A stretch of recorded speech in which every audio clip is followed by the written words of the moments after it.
that we've been involved in other, they've used StreetLight on the East Coast, and the EPA has been a part of some of those projects, and maybe this is where this is where that came from.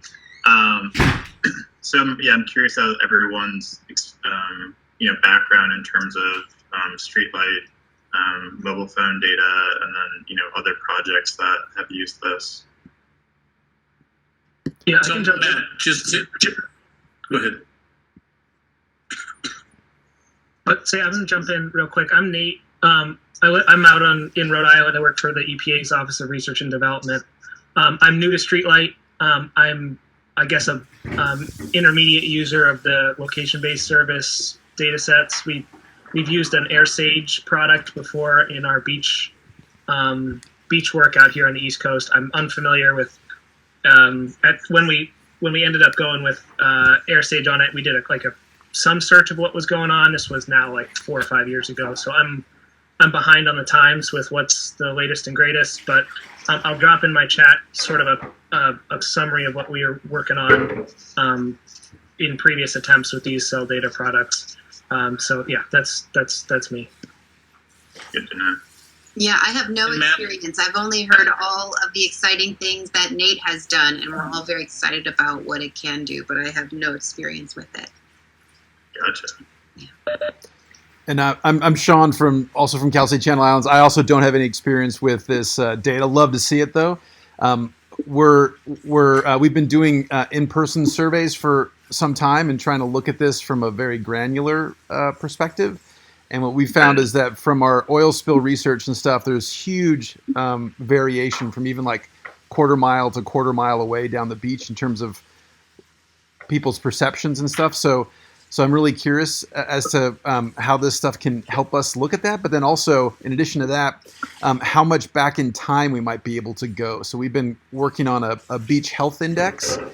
And I'm particularly interested not just in right now in forecasting the future, but also look at how people's patterns have changed, at least over the short term, if not longer term.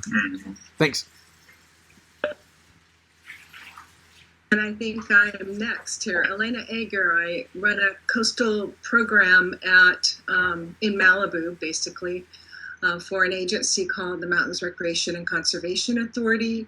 It is a partner agency with the Santa Monica Mountains Conservancy for you in San Diego, so you probably know where that is. And I am interested in using your data, and I do not have any experience following with Kiki and Sean, but I'm super excited to know where people are coming from in the region to these beaches, and suspect from just informal types of conversations, not as refined as a study by any means or an interview, but just being out and talking to people, that people are coming from very far away in the region. And I will not be surprised by the cell phone data if that's what we find out. I'm not trying to already decide what the conclusion will be, but I'm excited to have verifiable data that shows what I suspect to be true. And so this, it has all kinds of implications on our programs and how many people we serve and how we serve them.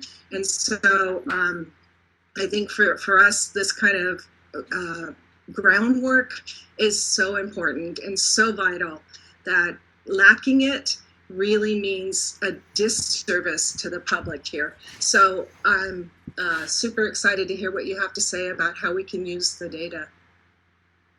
Thank you. You want me to leave? Sure. Okay, it's all good. I'll leave. Go ahead, Steve. No, go ahead. You had something? No, it's all good. I'll save it for later. Okay. Excellent. So, Steve and Matt, this is Mark Baylor again. Yep. I just wanted to, just for a little context, I found out about Nate's work along the East Coast with the vendor that he had explained to you, the AirSage. But we examined what he was doing by some writings they did, and we found nothing comparable had been done in California or in our region. And so I actually was in contact with Elena, Kiki, UC, Sea Grant, and we wanted to partner as a consortium to figure out a way to purchase the same kind of data that we could put into polygons at various beach locations and then analyze whether it's just smartphone or GPS or a combination, or whether it's auto, pedestrian, or alternative means like bike. We would like to develop the richest profile of beach users, as Elaine and Sean said. And we were interested in, just because it's been such an important impact, the pre-COVID and the post-COVID experiences, because they're radically different in our region, as you probably know as well as we do. So just for a little more context background. Thanks. Yeah, no, that's great, and I think hopefully we can address most all of your questions, and if we can't today, we certainly can follow up. But and we like to think of our data as the richest data out there. So I think you're speaking to the right folks here in terms of what we can provide for you.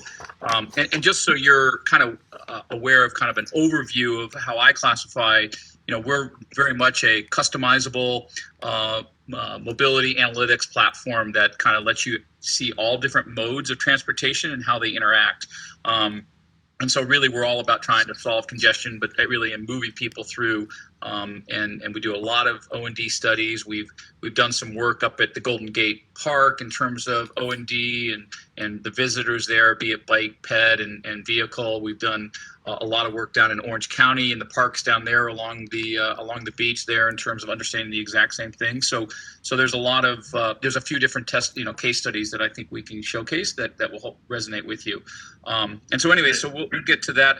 And one of the things I want to kind of bring up is our historical data. So our company has been around since about 2012.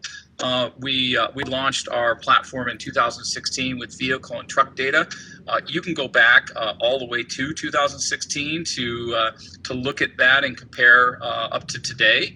And then in terms of bike and ped, we released that data for 2018. We can continue to enhance our platform from a validation and calibration standpoint. I'll get into that a little bit more.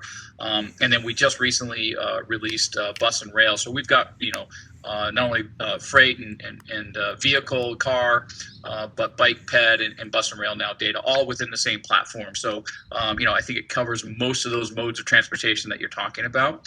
It's hard to at this point, we don't pull out and differentiate like e-scooters and bikes, but they are categorized in terms of folks getting to those locations that you guys might be interested in. Again, all of this is searchable back into those dates and up to. And let me, I did say today we are not a real-time software. We are an on-demand software. So we're always collecting this data 365 days a year. We're about, I would say, 3 weeks behind in terms of our data set that gets inputted into the system. So when you were to do a query, you would be able to look at data that was about 3 to 4 weeks old, and then it gets updated as on a regular basis. So we are a software as a service. And again, as I said, this is not only on demand, but it's really a searchable database that you guys are empowered to use yourself. We have a very vast customer service training system that allows you to kind of learn this very quickly, and then you're able to kind of navigate through the system yourself. I always say that the biggest challenge is not necessarily learning how to use the platform, but learning how to ask the right questions to get the information that you need, and that's really the key here for it. As you can see here, this is really kind of a snapshot in time. This is a 24-hour snapshot of San Bernardino, California. You can see here, you'll see a bunch of purple dots, and you see a bunch of gold and yellow dots, let's call it. This is the data that we get. This is just the big data that comes in mass to us. We're getting over 40 billion anonymized location records every month from smartphones and navigational devices. Those purple dots that you see are what we call location-based services. So those are pretty much coming from your cell phone and the apps that you have on your cell phone. I like to, kind of always use the example as a weather app. That's typically always on, so it's always pinging out there. But we take data from about 300 different apps, and we go to a third-party provider that provides us that anonymized data. The other yellow, or let's call gold dots that you see there, are what we call navigational GPS pings, and those two are coming in every day. We're bringing that data in. We get that data primarily through a firm by the name of INREX. We also get some light duty truck data from another firm. And so with all that, we bring in this data, and then we contextualize it. We validate it against permanent counters. We bring in parcel data, U.S. Census data, allowing you to really kind of look at every road, every sidewalk within the United States, and certainly within the areas that you're interested in looking at. And we're doing probably close to 6,000 different analysis every month with all of our customers. So it's used quite a bit, and the platform itself. So I guess I want to kind of start there in terms of making sure that I answer any questions, or we answer any questions that relates to where we get our data, and just to make sure you guys are aware of that. Understood. All right, I will assume that you guys are all smart enough to know where that is. And so, and this really kind of speaks to the performance. We just recently, in the last probably week or so, released our 2020 AADT data. We're always incorporating the newest data set along with more permanent counters. And so that allows us to calibrate the data with the cell phones that we're bringing in to help, kind of make sure that our accuracy is always increasing. So typically, and I guess this is one of those slides that really doesn't have a lot to do with what you guys are dealing with, but I wanted to kind of talk about this. Kind of gives you a comparison in terms of how data is normally collected for volume on roadways. Typically, you would just put out a tube counter. You lay that tube counter out there for 48 or 72 hours. You get this volume. You're getting all the vehicles that cross through. So you are, during that 72-hour period, bringing in all the vehicles, but you're really limited to just that period of time that you've done that. So it's either those 2 or 3 days, one time a year, or maybe you do it twice a year. The beauty of big data is that we're collecting data 365 days a year.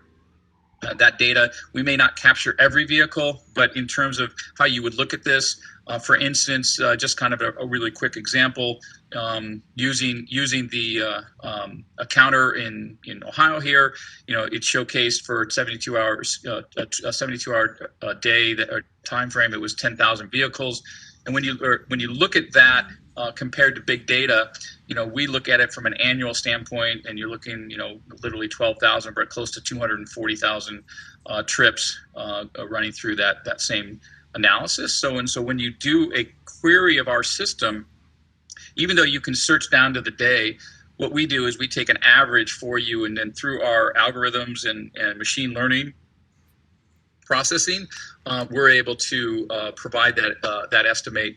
That's a much clearer understanding of the amount of traffic and vehicles moving through a corridor. So as I kind of mentioned here, we've got the different modes of transportation. Our machine learning and algorithm and data scientists that we have been able to look at your use of your cell phone and able to divide that up amongst the different modes of transportation. So we're not only collecting all of this information from the GPS and the smartphones, we're then contextualizing it with the different not only with the different permanent counters, but with census data and that kind of thing. And so typically for a transportation planner, you're looking at, the origin destination is something that's used quite a bit, before and after studies, of course. And then you can look at trip attributes. So you can see not only the travel times and the trip speeds, but the ability to then also look at traveler attributes and learn the demographics of them from education of the head of household to income, to race, to family size. So, it gives you a chance to kind of really understand who is moving through the different modes of transportation. Can I ask a quick question? Of course. So is this all transportation? So you wouldn't necessarily be getting pings of people sitting, say, on a beach. You would just be getting pings of traveling pings? Is that correct? So yeah, so I guess I should let you know that we look at trips, and a trip is from the point of origin to the destination, as long as you haven't stopped for more than 5 minutes or 5 meters. So we know, where your home base is, we know where you're going. So we know you've come to the beach, let's say, and you've parked in the parking lot. But at that point, your phone will stop pinging because you're sitting on the beach, not moving, or will end that trip. Let's put it that way. And so yeah, I guess that's the answer. And Matt, if you have anything else to clear that up. Yeah, I mean, I guess there's two pieces of it. One, I mean, our metrics are more driven to transportation, and so what we have all this data, and really, we're not a data analytics company in that it's not about you saying, okay, this is exactly what I need, but rather where we fit in the industry is that we've already processed all this data in a more transportation fashion. And that by doing so, that lowers the cost of, okay, we've already done this and we just have to kind of turn on a switch and give you access to the platform. Although we do also do a lot of custom work of, National Park Service wants to understand how people are moving out within their parks and how long they're staying. So we do look at those other types of metrics, but it's not, it's not one of our standard offerings, but we do a lot of those projects, and it's just more, it changes the price points based on what you're looking at. I see. So for us, instead of thinking in terms of a polygon around a beach that we want to aggregate data for, it would be more along the lines of a parking lot, or where do people stop at this beach, and that would be the end trip, and you'd see where everybody came from that ended there. Is that correct? Yeah. I mean, a lot of times the trips, if you look at a beach, the trips may end in the parking lot, the trips may end on the beach, right? If someone's spending a lot of time in the parking lot before getting themselves ready to go to the beach, then maybe the trip ends there, but maybe the trips end on the beach. So, we're capturing it either way. But yeah, that's how you kind of, set up your analysis and more in that focus. But you're not necessarily capturing the people that are sort of driving by because they didn't stop there for a certain amount of time.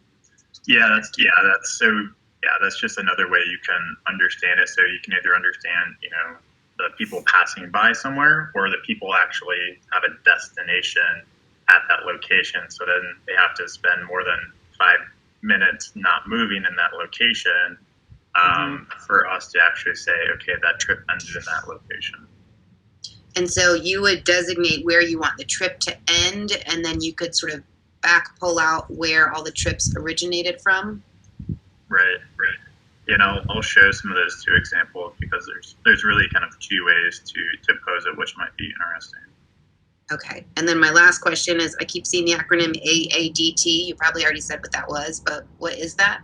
It's the annual average daily traffic. So if you wanted to understand, how many vehicles are coming to the beach, that would be like the ADT of, for this particular beach. But yes, this is the transportation side of us showing through here. No, it's totally fine. I just want to make sure. And you can probably gather that MADT is monthly average. And within our platform, Kirsten, you can look at hourly. So I'm going to show you this. That part of it is that you can actually see from and actually we go down to 15-minute bins, but you could actually now see in terms of weekday folks that are going to the beach, seasonally, so summertime is much different than wintertime, as we all know.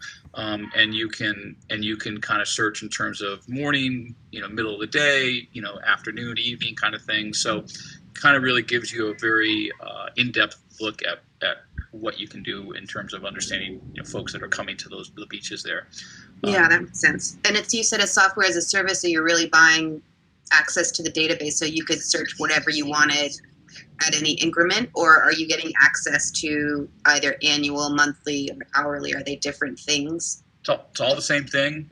Once we turn on the button that says go ahead and let you kind of do what you want, you get access to the whole data, and it's it's being updated constantly. So the data is there. It's it's just a matter of querying it for what you're asking for. But all of those things that you just mentioned are within the platform that can be done. And I do want to kind of just really quickly, and I'll touch about this at the end of the presentation, but there are a couple different ways to get our purchase or procure the data. One is through a project specific, in which you would just say, okay, I want to do it for this particular project. And again, back to the transportation world, we want to analyze one corridor. So they would then say, okay, I just want to have this one corridor looked at for whatever it might be, turning movement counts or volume or whatever.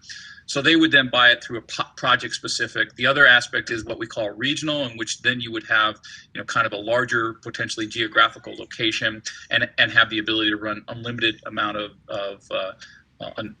analyses, and along with unlimited number of zones that you could lay down. And so again, there's a couple different ways, and as Matt just alluded to, we do a lot of work within our services side of the company, which is kind of the third way in terms of if there's something that you need specifically that you can't run out of the platform, we would just be able to kind of pull together our service team to kind of see if that's something we can do, and typically it is in terms of just doing something special out of the platform for you. Okay. And then am I taking the data and exporting it out of your platform to using my own GIS, or am I trying to do all of my work in your platform? Can be either. I'll show some of the stuff that we can do in the platform, and then whatever you see in the platform, you can also download as a CSV and shapefile though. Okay.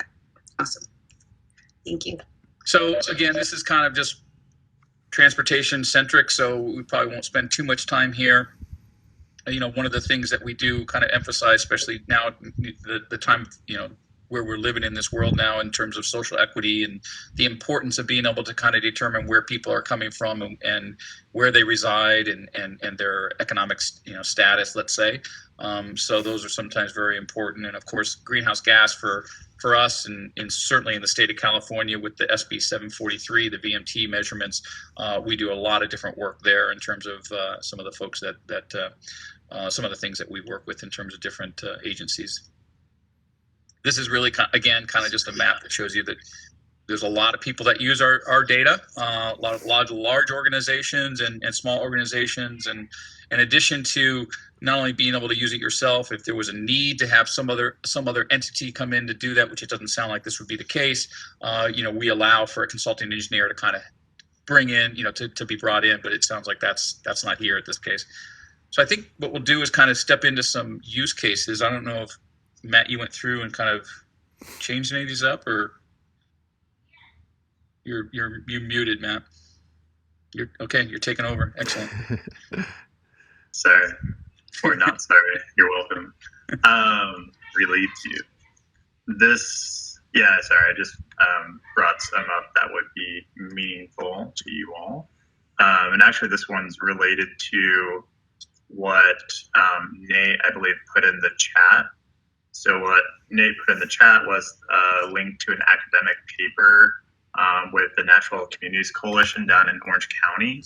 And Chris Mons, who's a professor at Utah State, who has been one of the leaders across the country in terms of understanding park visitorship, and actually going out and doing strapping people with GPS units and understanding where people are actually going within parks. Have you all talked with the Natural Communities Coalition or worked with them at all? Me. No. I have. I've not. Okay. I did get on the phone with Christopher Mons about this study maybe a year back now, because we were coordinating on similar ideas. So yeah, I'm glad you brought this one up. This one seemed like the closest to using that Insight platform to get to the park visitation. So that's sweet that you have this. Yeah, exactly. So I'll go through this and exactly what they did. So, Natural Communities Coalition, they have different parks, both, I don't know how many of them are actual beaches, but, areas near the coast, but also inland as well. So working with Utah State, the big problem is if there's no specific entrance, it's really hard to understand when and where people are coming to their specific parks.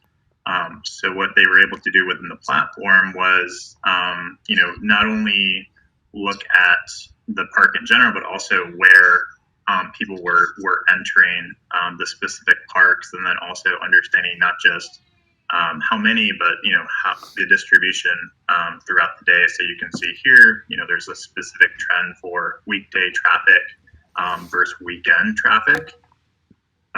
This is really kind of the tip of the iceberg with a lot of stuff that we've been more coordinated with Chris from Utah State. There was this gentleman, Milan. He is at a different organization now, so I don't know if we've talked with the Natural Communities Coalition since then, but I guess the person to contact would probably be Chris Mons to understand more of how this would potentially apply. But other work that he's been doing is actually looking at, he's still, I think, doing work for the Natural Communities Coalition. Right now he's doing work to understand, can data like StreetLight be used to understand where in parks, where in parks people are using. So he's actually comparing in-person data with GPS units to big data to understand what trails people are using. So I definitely, if you're able to reach out via Nate, he's done a lot of work and is very familiar with leveraging data like ours to do similar analyses. And you got to think the published stuff is like 5 years behind, because that's how that works. So we should absolutely get him on the phone to figure out what's going on now. Yeah, and I think he's close to, one of his students is close to publishing something new that is more of the flavor of what I was just mentioning too. Yeah, and speaking of that, I actually talked to Chris not only maybe a week or two ago, and he's looking to kind of refresh this whole study that they did once again. So just FYI.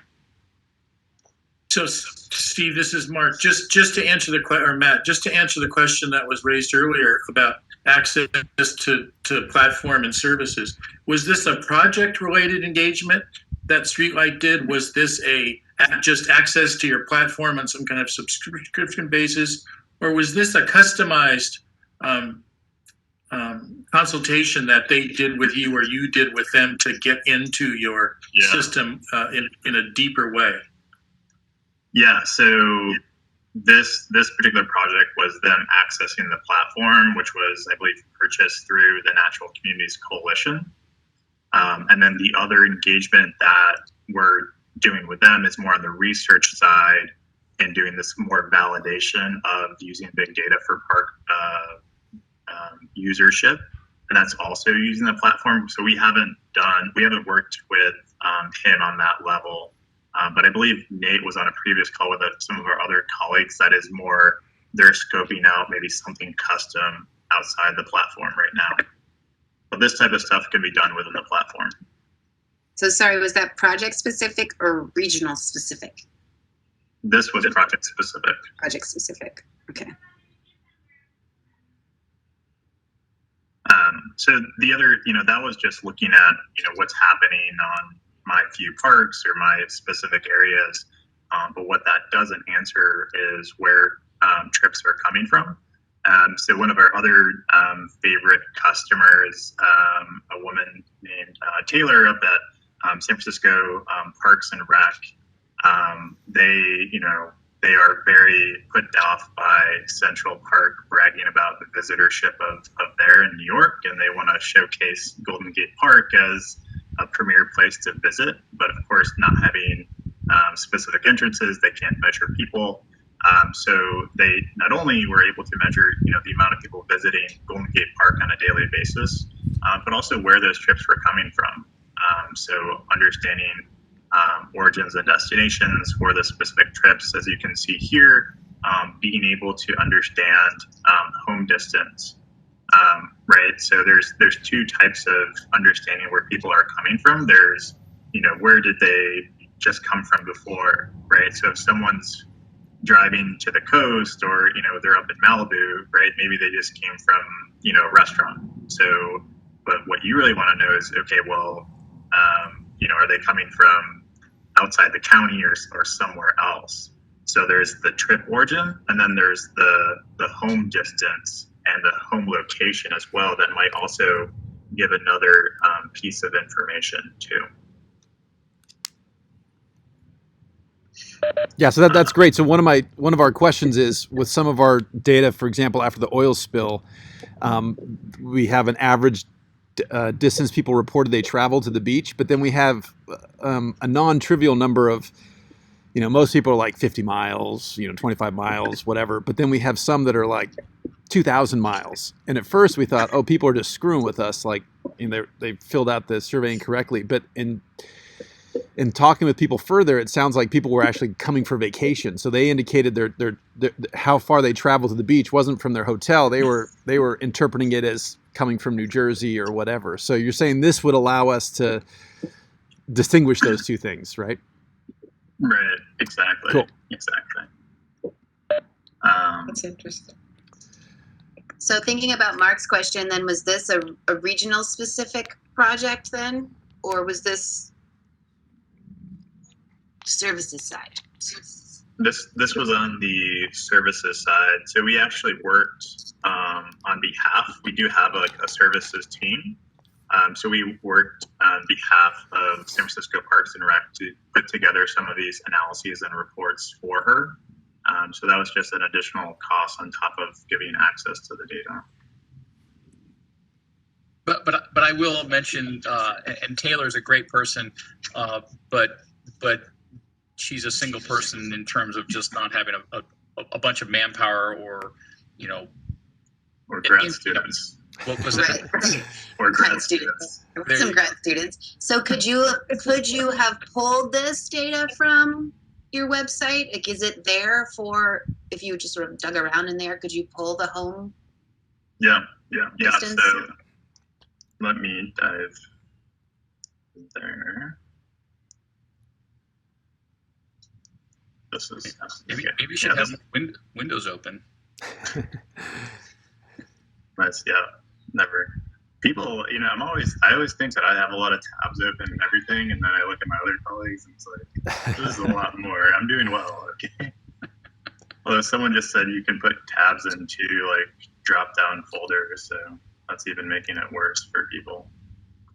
Anyways, this is our StreetLight platform. So you would be given access to a specific account. So that account might have a specific amount of allowable, we call it zones. A zone can be a roadway, it can be a specific area. So it could be, a specific beach. You can upload a specific shapefile of all of those different areas. But the point is that, again, we don't give disparate data, we give aggregated data. So the question is, okay, what level do you want to aggregate your data to, right? Is it each individual beach? Is it different? If it's a large enough beach, maybe you can actually separate it that way as well. So here I can actually, either upload a shapefile or come and actually draw a zone. So if I was, Why don't you go a little east and do zoom out right there so we can see, or the equivalent, just so we can see how you do this. okay. I'm not familiar with all the. tell me when to stop. Too far. This one? Zoom You're right there. Oh, no, that's just, there's Video Carrillo. Is that Video Carrillo? No. Yeah, you're Is that good. Zoom? There. There you go. It says Zoom a beach right now. Yeah. Yeah. So here you could, again, maybe split up the area to different parts of the beach. So again, we're measuring where trips are ending. So if I draw a zone like this, whether the trip is ending in the parking lot or at the beach, I should be able to capture that. There you go. This could be, Zuma Beach 1. So I can save that as a zone. We just updated our whole user interface, so it's a bit hard for me to get back in here. But so this is the amount of locations that you're aggregating to. So whether you want to, break up the beach into, some locations, more locations, less locations, but each one of these would be a zone, which eventually factors into potential pricing for the amount of zones that you purchase. So you could make Zuma Beach just one zone, but if you want to, again, understand different areas of the beach and how, visitorship is happening differently, you'd want to create different zones for those. So a related question, Matt, is, and I don't want to speak for this assembled group, but one way in which this would work and we're disparate agencies. We're at least 2 or 3 managers or agencies responsible for coastal visitation of beaches, and then we're also researchers and data generators, because you heard Kiki and Sean say that they do a lot of interview surveys, and then they do a lot of assessment of beach characteristics and qualities across time. But one way in which this is important for all of us is to do some discovery learning, because we're calling this first effort, for lack of a better word, some bit of a pilot project, because we're trying to learn what is the best way to do this analysis and what richness can we get out of the data, what inferences can we make. So you can see on this example where you've drawn this zone, like a polygon, that the lines closest to the beach are actually the parking lots. You can see that is the parking lot ensemble at Zuma Beach, and it's extensive. There are literally a few hundred to a few thousand parking spaces. In addition, although this is a discussion for the group, there's a lot of parking on the street. Pacific Coast Highway has enormous number of parking spaces that people use for a lot of good and bad reasons. Parking's expensive, and parking's limited in the parking lot, even though it's a big parking lot. So this is fascinating to us to be able to zone out, and we do want to do specific beach areas. We've identified a series of beaches. Kiki and Sean do, almost 4 dozen beaches in their longer longitudinal study. Beacon has at least a dozen beaches it's interested in, and MRCA has multiple beaches. So to be able to disaggregate and get to this level of landscape would be very, very important for us. Yeah. Right, and that's a lot of the times a part of the process of working together, in terms of us helping you, what's the best way to draw these zones. I will say it's sometimes it's hard to pick up, okay, did someone park on the PCH, or did they park in the parking lot? Just because, again, we end a trip when someone stops moving, but if they, hop out of their car on the PCH and just walk down to the beach, again, that might end at the beach, but, there's still ways to pick up those trips as well, but to potentially separate them, those are some of the harder things. How long do they have to stop before you say the trip is ended? 5 minutes. 5 minutes. Yeah, so this is cool. So in agreeing with what everybody just been saying, that's one of the key things that we're interested in, and it spatially is variable, right? So many of our beaches that are more isolated pocket beaches, say along the Malibu coast, there's a pretty far spatial disaggregation between PCH and the formal parking lot. So those would be relatively easy to do. But many of our most, and we count the cars on both those places. But the more problematic ones are our urban urban beaches, where that approach it doesn't really work for us, in the sense that counting vehicles in the parking lot and then people just outside, because once we're in the urban setting, it's oh shit, is that guy on block 1 away going to the beach? Is that, so it becomes much more problematic. So it seems like your data set might help us address that in these more complex areas, to understand where people are if they're coming to the beach and et cetera. So that's really, I think, particularly interesting to me as well. Yeah, and certainly because of the way that folks enter the beach and park, and you're talking about urban, but even north of that beach spot there in Zuma, people are typically accessing the beach just parking on the road, as you said, and so being able to run a zone, set up a zone where it's just on the PCH and not in the parking lot, or separating those two out might be useful also.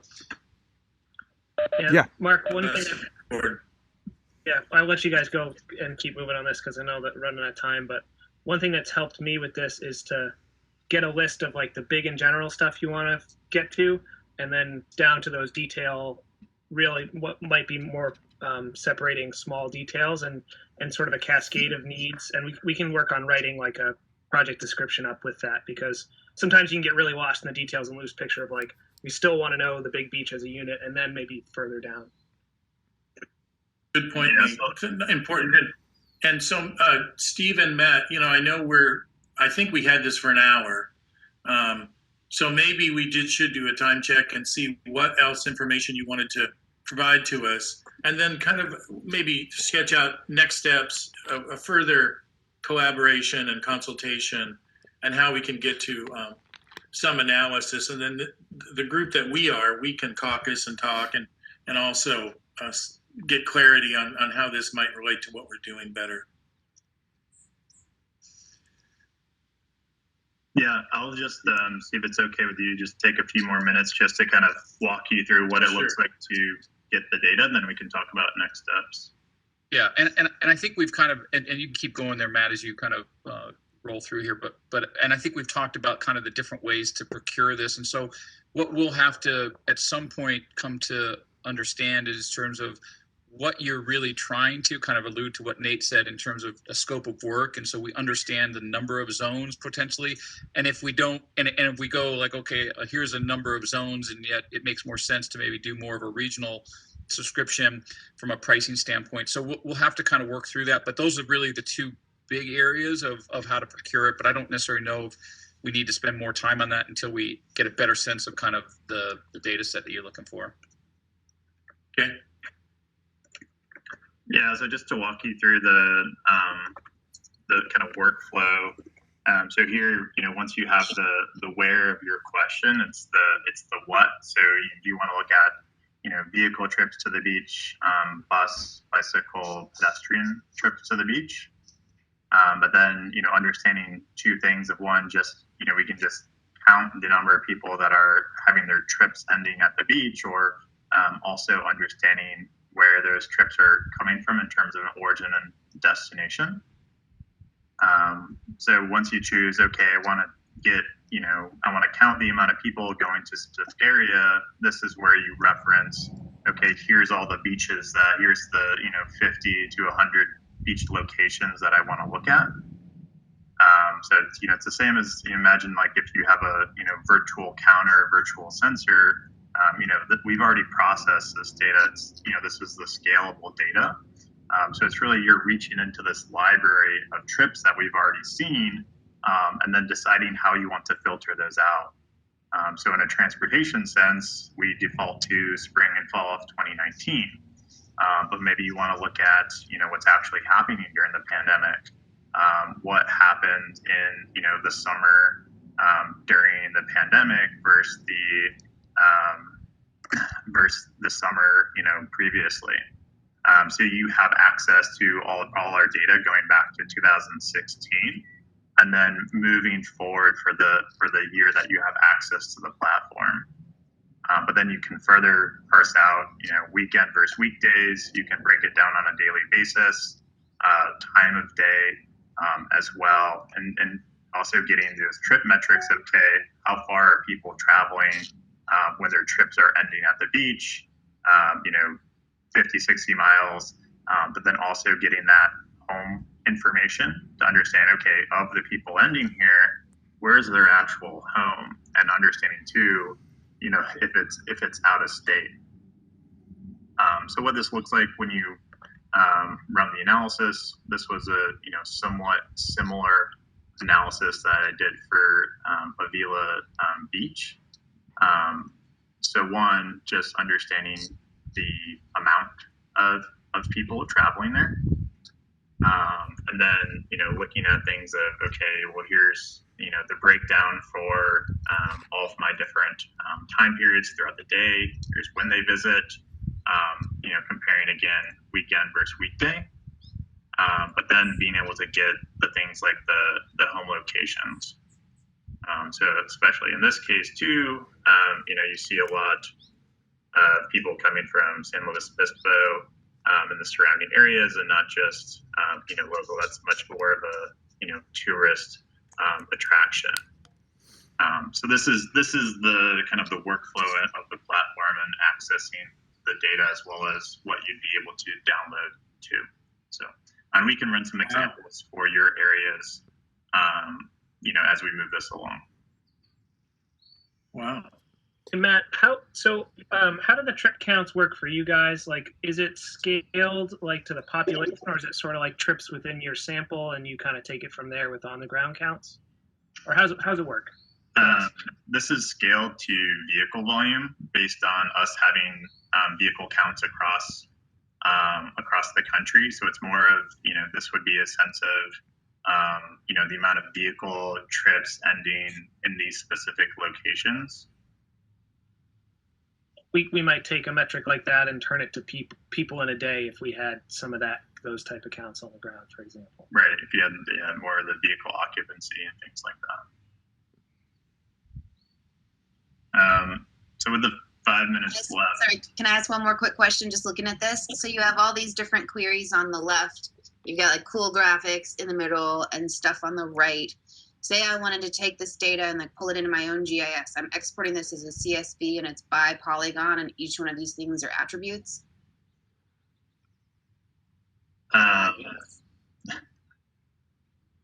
Yes. So if you download the data, you got the shapefile is just the polygons with no attributes, but the CSV, it would be each one of those grids, time of day, day of week, and the vehicle volume. Sorry, was that grid a spatial grid superimposed on our polygons, or is that just the polygon itself? No, so it's for the home locations. We scan out to typical geographies. So it will either be, so if you understand the origins or destinations or home locations, it will be by block group, 1 kilometer square grids, metro areas, states, zip codes. So these are there's all CSV files. Each one is its own CSV file. It's not like a nice aggregated table. No, it's for all the grad students to fish through. Yeah. Okay. These are pretty big, right? I mean, it could be all the block groups across the entire country. So no, I've worked with this data before. It's a lot. And we can give you like a sample CSV if that will help kind of think how you might go through this. Yeah, I think that would be helpful. Great, actually. Cool. I'm going to turn it back over to Matt, Go ahead. can I ask a question, Matt, of you before we turn it back over? I know we only have 3 minutes technically, but can you, with your data, I know you can draw your polygon wherever you want to draw it, but in Malibu, for example, there's a lot of housing on the beach. And so how would I be able to differentiate? What question would I ask? Or can the data be broken down to eliminate the people whose pings are going to their house? Yeah. Because they would park in the same area. So, if they're you can driving, actually parse out the type of person in terms of, we parse out visitor versus resident versus worker. So based on your daytime or nighttime pings. So if someone lives on the beach, hopefully their nighttime pings are on the beach, they're a resident. Whereas you could just parse out, okay, tell me about the visitors to this specific area. Right. Okay. I'm naive. I said I don't do this, but I want to use it correctly. So I want to make sure it can answer the questions that we need to have answered. So, Definitely. Okay, great. Thank you. So can I also ask, just following that up, so you guys disaggregate the data, so it's anonymize the data, excuse me, but but in some of these situations, right, I guess in theory you could maybe figure out who it was, right? If we're talking about these houses, because it's we're not talking about apartment buildings, we're talking about like gigantor mansions, right? Where it's a pretty big area and it's one house. Whenever you, if you draw like a small enough zone, like over someone's house, it's going to flag it in our system as, hey, this is a small zone, or we're not getting enough unique devices. So that's our privacy by design. That's quite popular with a lot of government agencies who don't want to be in the paper about spying on their residents.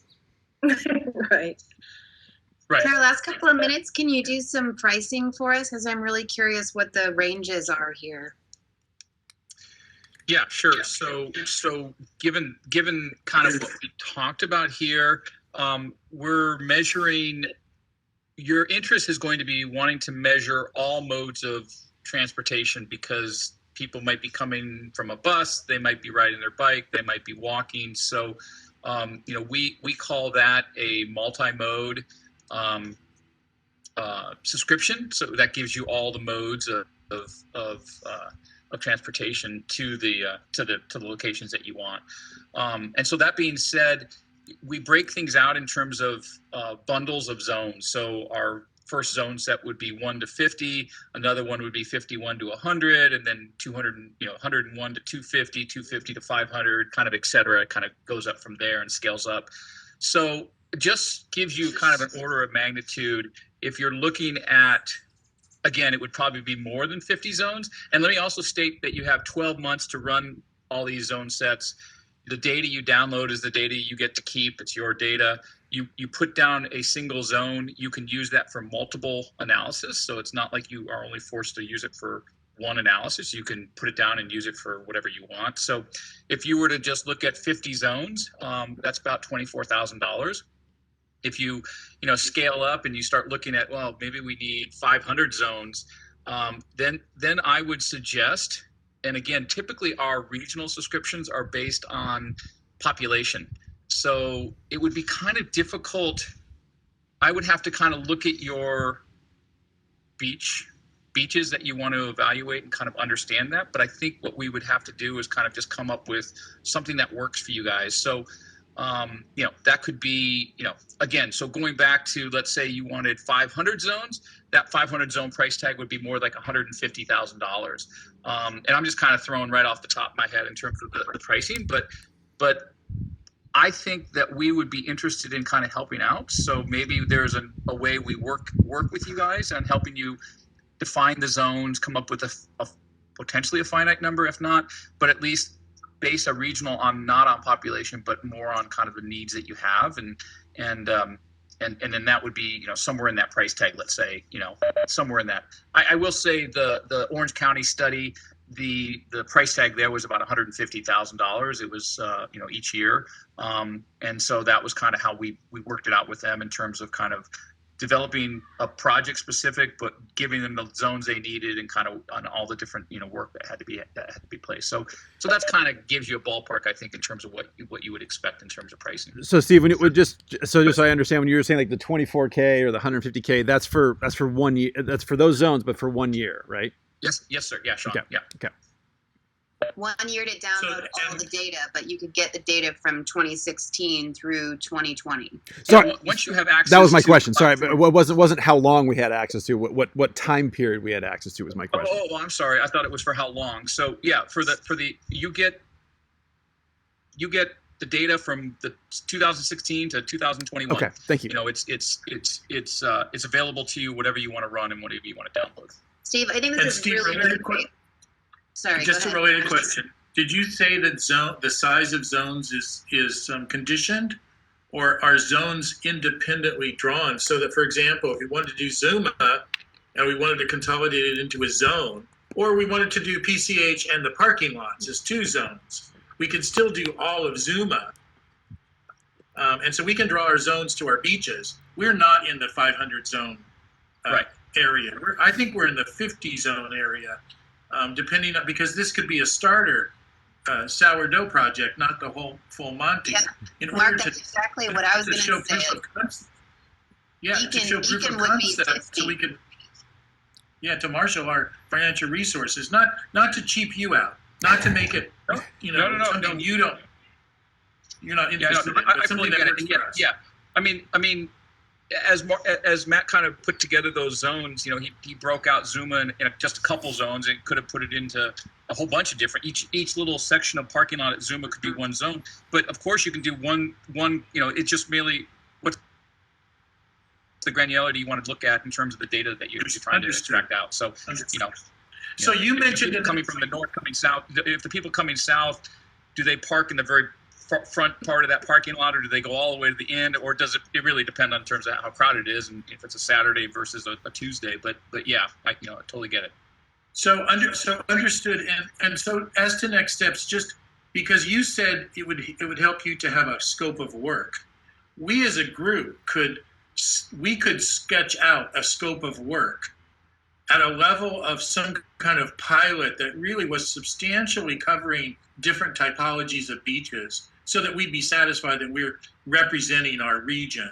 And then we could shop that to you, and you could say, well, you want this scope of work, but you should really massage it. And then separately figure out what the price is for it. And then go back to our agencies and try to, squeeze the money out, basically, is how it works in our end of the business.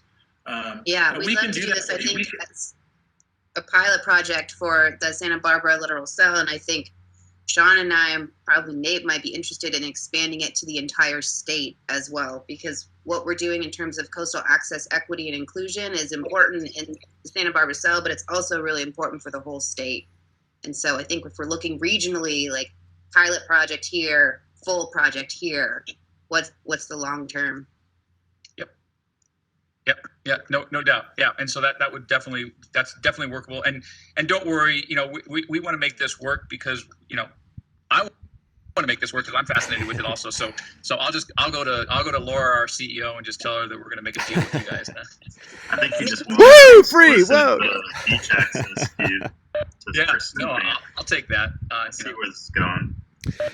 Can I ask a couple quick questions just for my own thinking as we're working on stuff? I don't remember. Did you guys include rail? Because we do have some sites like Carpinteria where people actually take the train. Is that one of your transportation? It is. Okay. Yes. Okay. Cool. And so bus and rail though, we've recently we just recently launched bus and rail. And typically when we launch a new data set, we bring in just like a small amount of data from let's say 2019 4 months and 2020 4 months, and so that's in the system. But we are continuing to update that, and so I don't know to be honest with you the answer of like how much, but I do know it's at least the 4 months of 2019 and 4 months of 2020, and we can get that information depending on how you guys want to look at it for sure. And then one other one is one of the things that I'm not sure about how much your demographic data includes it, but do you guys, I think you referenced something about expenditures, like how much money people typically spend. Is that something that's routinely in the data set, or is that more of a sort of special product thing? More focused at the typical census demographics, so it's household income, okay. Family status, children, no children, education, and race, I believe. So it's all coming from, census-derived data, not, information that we're getting off any of the apps. Okay, cool. Thank you. Credit cards or anything. And to Steve and Matt, to engage you at StreetLight, would you be our customer service representatives? Would you be our team partners to work through with this? Or are you the entry solution engineer